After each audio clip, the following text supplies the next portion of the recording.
There you go. 30 seconds. That's fine. No worries. Take your time. Thank you. Thank you. Appreciate that. All right.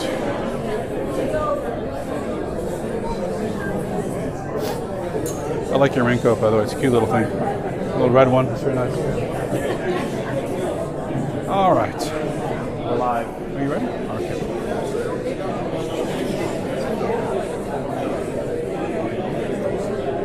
One, two, there we go. It's fast enough. Thank you. I'm going to put this over here with you.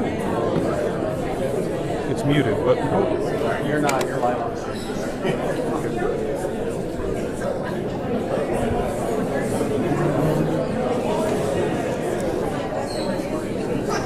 There's more seats up here. I'm not going to be over here. There's the camera for the live stream over here. So some people are still streaming.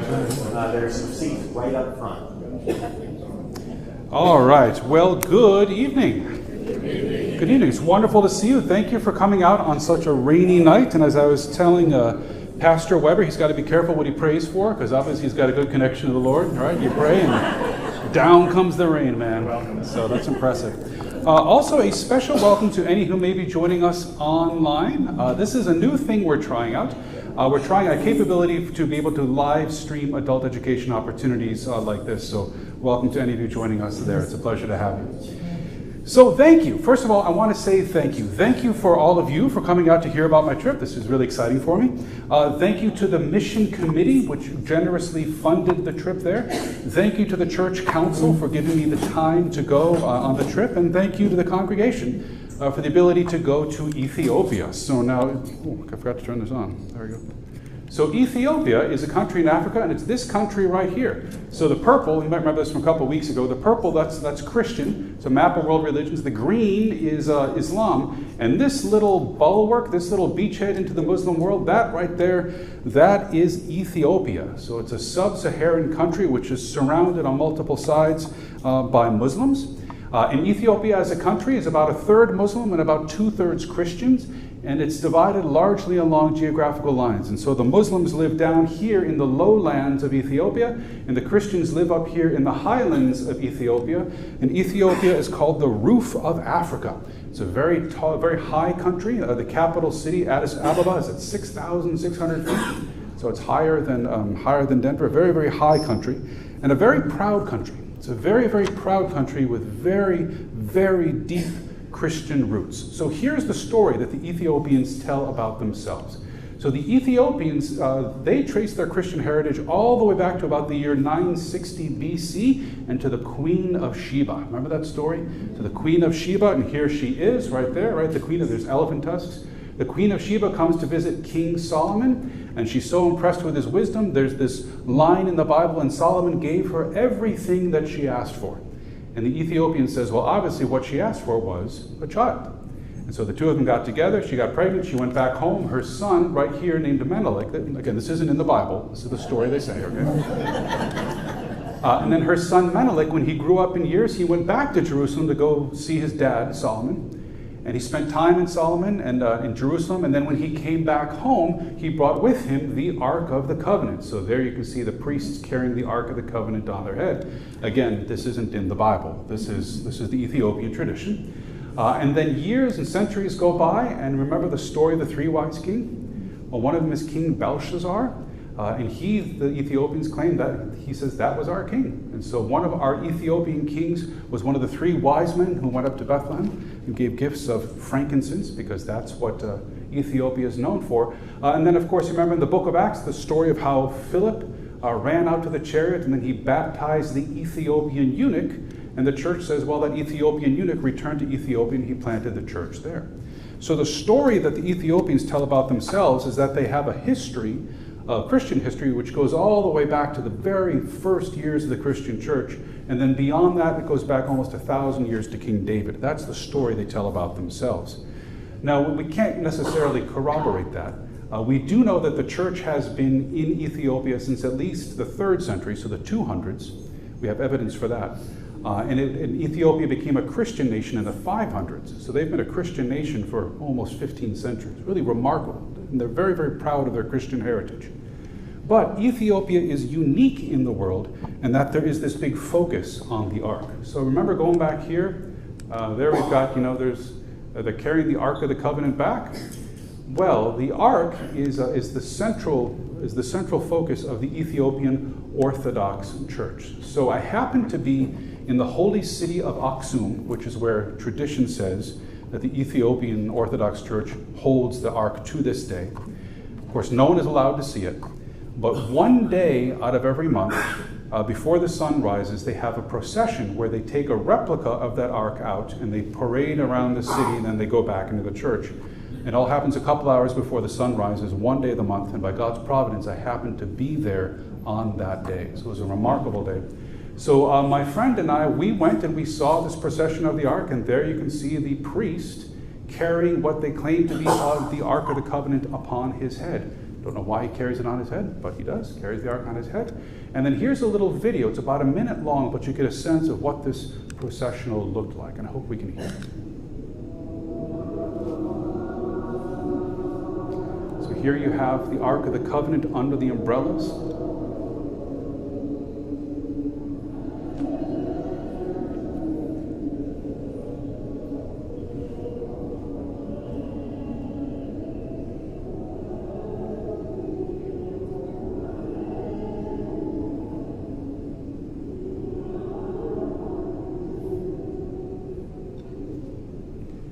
So there's the men up front, a break, and here come the women.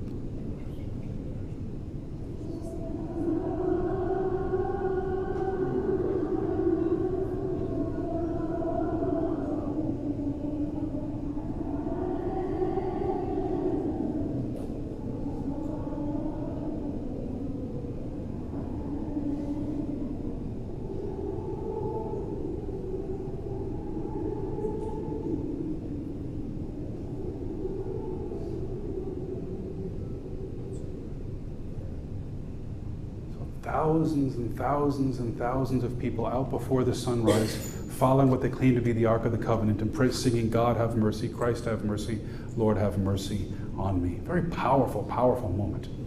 So the Ethiopian Orthodox Church has this very, very strong Old Testament feel to it.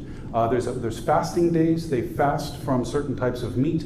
Like the Jews, they have something like kosher laws of what they can and cannot eat. Moreover, this is an Ethiopian priest. You see, he's wearing a turban like the priests did in the Old Testament. You might recognize this. This is a processional or a holy cross. And so instead of giving a benediction like this, they would put the cross in they'd either put it on your forehead or you would come up and kiss it.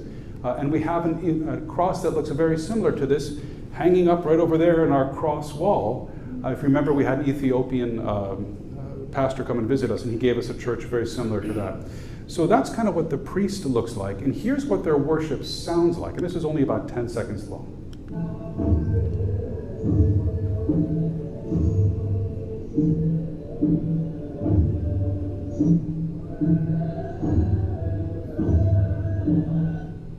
And that goes on and on and on for hours at a time.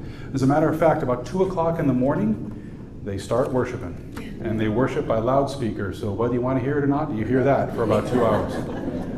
But it's a very ancient form of worship. So they worship with drums, they worship with chanting. You can see the priests are all wearing turbans like in the Old Testament. And they have these symbols that date all the way back to the ancient Egyptians. And they chant these songs, and that's their worship. But they're chanting in a language called Ge'ez, which is no longer spoken. It was spoken back in the 300s. It's no longer spoken now, but that's the language that the church worships in. There's some very impressive things about the church, not only the age of the church, the pedigree of the church, but also their architecture. So this is the very world famous, it's a UNESCO site, called the Stone-Carved Churches of Lalibela. They date back to the 1200s, when the Muslims came and they cut Ethiopia off from Jerusalem, and then the Crusaders came and they cut everybody off from Jerusalem. The king of Ethiopia said, well, I need a place for my people to come and worship. And so he took a mountain, and starting at the top, they just literally carved all the way down. Perhaps some of you have seen the famous city of Pella, which is carved from the side. This is carved from the top all the way down. Truly remarkable. And this is one of about 5 or 6 such churches in that area. So again, a deep, very, very impressive church. Mom, don't look at this one, but there I am climbing up out of the pit. So the Ethiopian Orthodox Church was really interesting. It has but there are some curious, from our perspective, some curious things. There was a very, very strong devotion to the Virgin Mary. And so, Mary features very prominently, even more so than Jesus. Very strong devotion to the Virgin Mary. A curious sense of salvation. They believe that Jesus died on the cross for the sin of Adam, but not for your sin or my sin. That he died for the sin of Adam so that the world can be redeemed, but it's up to you and I to redeem ourselves by what we do and how we live. So there's a very strong sense of, you got to earn your way into heaven. It's led by priests, as you probably gathered at this point. Priests have a very strong role in the church. In the Bible, you can't read this, I can't read this, but no worry, because the Ethiopians can't read it either. It's that language called Ge'ez, which dates back to the 300s, and only priests know how to read it. So it's a curious church, and it reminded me actually very much of the Roman Catholic Church in Martin Luther's day. Because similar to the Roman Catholic Church in Martin Luther's day, you had a strong church closely associated with the state, closely associated with the culture, with the people, led by priests, where there's this sense of you have to work your way into heaven. They worship in a different language that nobody can understand. Oh, and by the way, they don't allow you to read the Bible in your own language. When the Lutheran Church goes and distributes Bible, the priests come right behind and confiscate them and punish people for having the Bible in their own language. So one striking thing for me, I expected that the Lutherans would be persecuted by the Muslims, but they're persecuted by the Orthodox Jew. So it's very, very curious. And so they consider us heretics. They will look upon Protestants as not being Christians, as being heretics, as being anti-Mary, anti-God, as being heretics. So a lot of tension there. But the Ethiopian Lutheran Church is called the Ethiopian Evangelical Lutheran Church, Mekana Yesus. You can see it written up there, which means house of Jesus, Mekana Yesus. It is the world's largest and fastest growing Lutheran church body. There are 12 million Lutherans in Ethiopia. For comparison's sake, there are about 9 million in America. So about 3 Ethiopian Lutherans for every 2 Americans. So really, truly a remarkable church, and it's fast growing. But what really struck me is, even though from our perspective it's this massive, fast growing church, in Ethiopia it's very much a minority, less than 10% of the population. So this is their seminary in the capital city of Addis Ababa. It's a really striking thing. So the church started way over here back in the 50s. Now it's grown into this big, big thing. The first 2 floors they rent out to stores and things like that, and then they can recoup the costs and run the building. Really quite striking. But this seminary is host to 600 students. Would you love to have 600 pastors in the pipeline? 600 students. Just an incredible place. And the seminary was very, very impressive. It boasted many things, including a state-of-the-art recording studio. There's a handsome fellow right there, right? But this is a state-of-the-art recording studio so that they can record music, they can record sermons and things like that. It's one of the best in the entire country of Ethiopia. And it just gives you a sense of how well off the seminary is. Little word about the hat. So I wore the hat because I wanted to wear the hat, right? I want to show I'm from Texas. And when we were introduced in the seminary, they said, please introduce yourself. And I said, I'm Pastor Eric Waters. I'm from Texas. And people were like, and then I showed them my hat. And they're like, yay! So everybody recognizes a cowboy hat, right? So they love the hat. We spent a couple days at the seminary visiting with professors, visiting with students, trying to establish a relationship there. And then after that, we visited 17 churches over the course of the next few days. Now, some of these churches were actually rather nice. Honestly, a couple, like here's a church. That's a very nice church. It's not my style of decor, right? I mean, it's not how I would decorate a church, but to each his own. But it's a very nice church, Some of the churches were even bigger than our church. Here is a church with 2 balconies up here, seating between 600 to 800 people. That's a big church. For comparison's sake, we can seat about 400 in our sanctuary, 500 if we really jam them in. But this seats 600 to 800. There was one church we went to that sat 2,000 people on a Sunday morning, Sunday after Sunday after Sunday. So some of the churches over there are really quite big. And you would recognize the worship service. Now, of course, it's in the Ethiopian language. You had no idea what they're saying, but you would recognize the flow of the service. There's a confession, there's the reading of scripture, there's songs of praise. there's communion. You would know where we were, even if you didn't understand the words. So you would feel at home in that sense, even to the sense that, they got a choir up there with a soloist, leading the people in praise. But you would not feel comfortable in the length of the service. This particular service was about 2 hours on a Sunday morning. Then another service we went to was a 3-hour worship service. And that was an ordination service. So this gentleman right back here just graduated from seminary, and he was ordained by all the other pastors in a row. And then there's our team. There were 9 of us, 9 NALC, 9 Lutheran pastors from America, including yours truly right here. And in every place we went to, we were very warmly welcomed, warmly received, often given gifts. These are traditional Ethiopian stoles. Again, it looks kind of Jewish, and there's that Old Testament feel to the Ethiopian church culture. So you would have certainly recognized where you were in the worship service, but again, I feel you all giving me daggers when I go 60 minutes. These people are going like 120 and 180 minutes, so it was a long time. You would have, I know that you all think that I am rather animated. Well, listen to this guy. This is his praying. Okay, he's not preaching. He's just praying. Like, Lord, in your mercy, hear our prayers. Listen to this.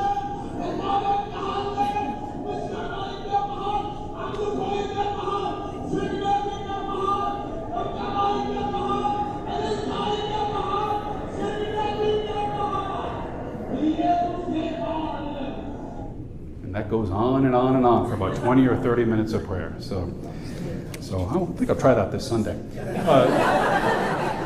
So very, very animated type of prayer. But again, they obviously are Lutheran, right? And then here's a picture of their choir, and I love this. After singing 3 choir anthems, then on their way back to their seats, this is what the choir did.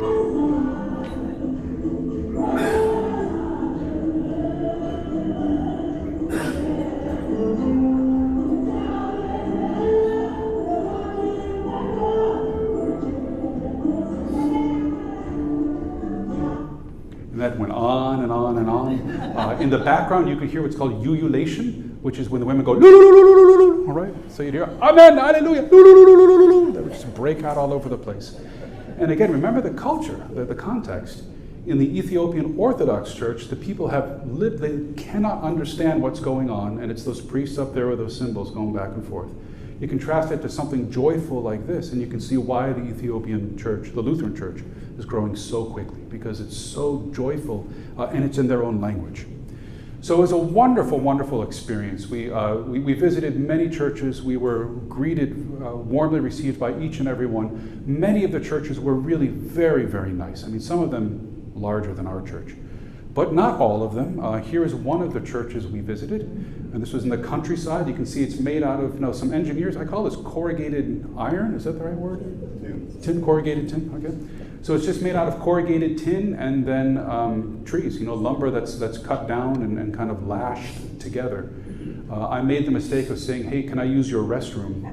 And that was a mistake. Let me tell you, I won't go into any details, but that was rough. But some of these places are very, very rustic, very primitive. So that's the outside of this particular church. The inside of the church, again, here's our team. We're being greeted by the church elders here, but you can see there's just a dirt floor, bare dirt floor. And then the walls of that are just made out of tarp to keep the wind and the rain and the sun out. So some of them are really, really rustic. But most of the 17 churches we visited were actually quite nice. They were small, modest, but were really quite nice churches. And so this would be a typical example. Again, there I am with my hat. By the way, I really stuck out, because not only was I a white guy, but I'm a 6'2" white guy wearing a cowboy hat. And so all the kids would just be like, I really stuck out. Here's another wonderful church. So again, those are very, very typical of some of the churches that we visited.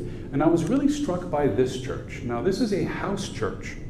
So this church was way up north in the Muslim area. The city where this church is located is about 92% Muslim. And it's led by, not by him, it's led by her. So this is what we would call the dean or the local bishop. But she is the leader of this church. She's a Muslim who came to faith in Jesus Christ through a dream. So she was raised in a Muslim family, and she had a dream where she said, a man appeared to me in a white robe with a sash across his waist, and he said, come to me and I will give you rest. And I had no idea who he was. And then one day she was talking to Christians, and they said, well, that's Jesus. And that was the opening that they could then share the gospel with her in the time she came to faith. Remarkable story. And a story we heard time and time and time again. That verse, Matthew 11:28, come to me, all you who are weary, heavy, and laden, I will give you rest. We saw that on so many churches, because remember the culture, it's Muslim and it's Orthodox. In both of those, you have to earn your salvation. And the gospel is, no, God gives it to you for free. So this is a house church. And she welcomed us into her house, and she shared the story of how she's already got about 15 or 20 people gathered around her, but they don't have any place to worship, so they're trying to purchase a piece of property to worship in. Hospitality is a big, big part of the culture up there. You can see there's, I don't know if you can see, there's grass. I don't really, and I could never figure out why, but they always put grass on the floor as a sign of welcoming guests. And then they fed us with what's called injera, typical Ethiopian traditional food. It was wonderful. It's kind of flat bread that it's served in a great big platter. Everybody shares this food from the same platter. You tear off a piece of bread, and then you reach in there and you kind of get a little clump of food, and then you eat it. So it was really good. It was really yummy, and it was kind of fun. But we ate it like 17 times in a row. And so you can imagine if you sat down to like 17 Thanksgiving dinners, like you can only eat so much injera, you know what I mean? But just like the Italians, they're like, no, eat, eat, eat. I will be offended if you don't eat. So it was tough, but I did it for you. But I was really impressed with the hospitality and then with her perseverance in this situation up here. Now, she was by far the most remote church that we visited, way, way up in the northern Muslim part of the country. And we spent a lot of time in the car. We visited 17 churches. They were several hundred miles apart, and you can't go 60 miles an hour there. So we spent lots and lots of time in the car. I said it was a very mountainous place. This gives you a sense of just how mountainous it is. You can see that they've cut terraces to maximize all the stuff. There were 5 men over 6 foot tall in a vehicle like this, and we would take turns rotating who got to sit in the back there with the luggage. So it was kind of rough. But the roads were up and down and twisty and back and forth. The bridges could be kind of bad sometimes. Ethiopia had gone through a civil war between 2 tribes. And the story we had heard is that this bridge, the original bridge, was destroyed by artillery fire in that war, and then a temporary bridge was put on top of it, and it was overloaded and collapsed. So instead of going over the bridge, we had to just go through the river there. But that was fun, and we saw. All kinds of things on the road, like here, this is a fairly typical worldview. So this is at 9,000 feet, and we're going up one of those really twisty roads with, the switches back and forth and back and forth. There's about 12, this is like the size of a typical minivan. There's about 12 people inside the vehicle, and another 1, 2, 3, 4, 5, 6, 7, 8 other people on top of the vehicle, and they're whipping around those corners at 9,000 feet with no guardrails. So I was like, all right, good luck to you, man. But they were very happy to see us. All kinds of things you see on top of a vehicle like that. They would just put anything and everything you could even think of, even some of the things you wouldn't want to think of. So this is a picture from my hotel room. And I was like, I hear the sound of goats, and I couldn't see them. So I'm looking all around, and I'm like, wow, that guy's got a bunch of dead goats on top of his truck. Actually, turns out they were live goats. And he just lashed the live goats on top of his minivan and was driving down the road. All kinds of crazy things, yeah. It was really weird, but, you got to get your goats to town, right? So we saw all kinds of things, and traffic could be really, really tight. So here's a traffic jam. We were trying to pull off the main road to go visit one of these 17 churches, and we hit a traffic jam.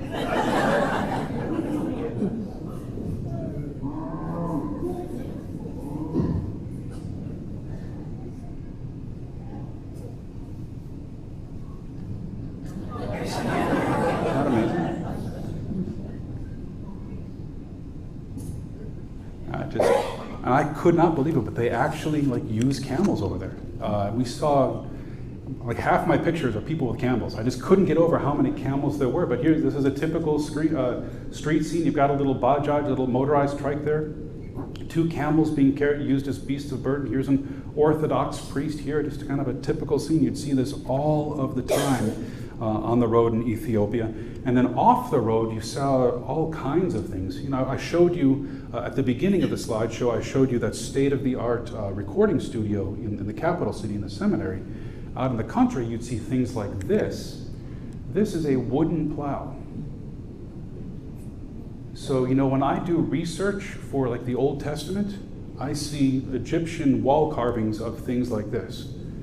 But it's still here in the year 2025, a farmer carrying his wooden plow out to the field to be pulled behind 2 oxen. And we saw that time and time and time again. It was really an incredible experience. So a couple takeaways here. How does the church grow? So how did they grow so quickly? In the 1950s, they were a modest church of a few 100,000. Now here we are 75 years later. It's a church of 12 million and growing. 600 pastors, young pastors in the seminary, places bursting at the seams. How do they do that? Well, one of the ways they do it is by prayer. So it's very much a praying church. So they're faithful in prayer, they're constant in prayer, and they look for and they expect miracles. Now, I was really hoping that I would witness miracles myself. I did not.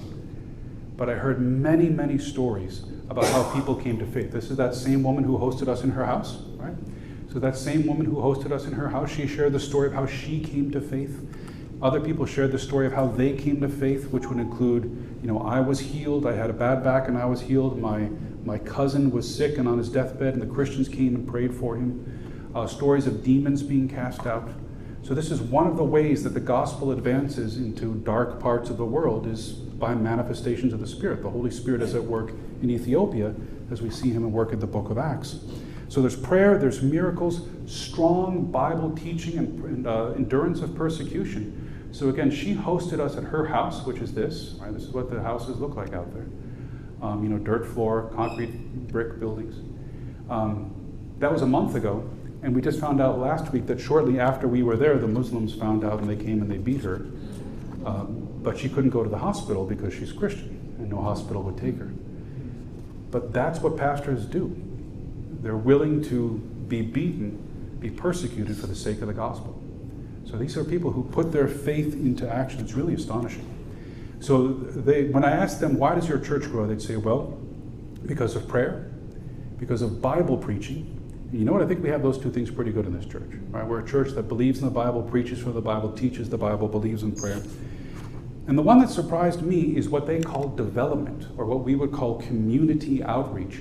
And so time after time, church after church, we would see something like this, where the church would have some kind of outreach into the community, often a school like this one, or orphan care, Compassion International, if you're familiar with that. They partnered with a lot of these different churches. World Vision partnered with a few of them. Sometimes medical clinics, but all of these ways that the church would reach out into the community.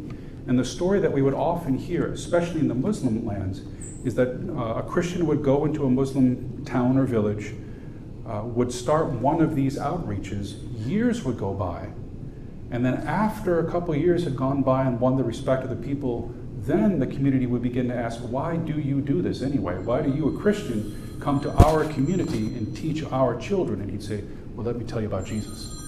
And that would be the open door for the gospel.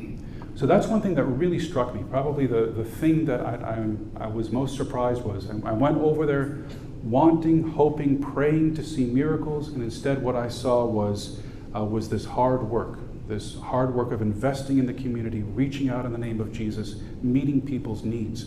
And Paul said to Timothy, do the work of an evangelist. And that really has struck me as a part of this trip, is that evangelism is work. It doesn't just happen overnight. It's not a flash in the pan. It's investing year after year, time after time, for the sake of Jesus Christ. So it was a wonderful trip. I'm really looking forward to going back, hopefully in a couple years, and especially looking forward to building partnerships with some of those churches like this, partnerships with some of those churches, especially in those Muslim areas. I have a real heart for reaching Muslims for Jesus Christ and being on that forefront of mission. So I'm really excited to bring to the council and to bring to our benevolence committee some of those ideas of how we can partner with the churches over there. But I have to let you know, it was, as I told Michelle and the kids, it was an intense trip. Right? It was 17 churches, probably 600 or 700 miles in the back of an SUV, dodging in and out of cattle. It was a tough trip. But it wasn't all work, there was also some play.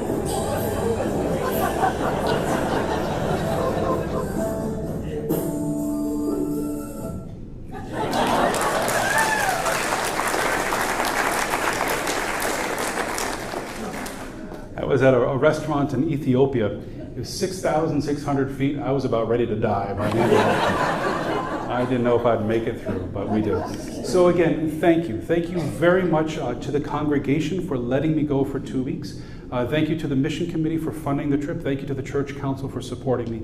Thank you very much.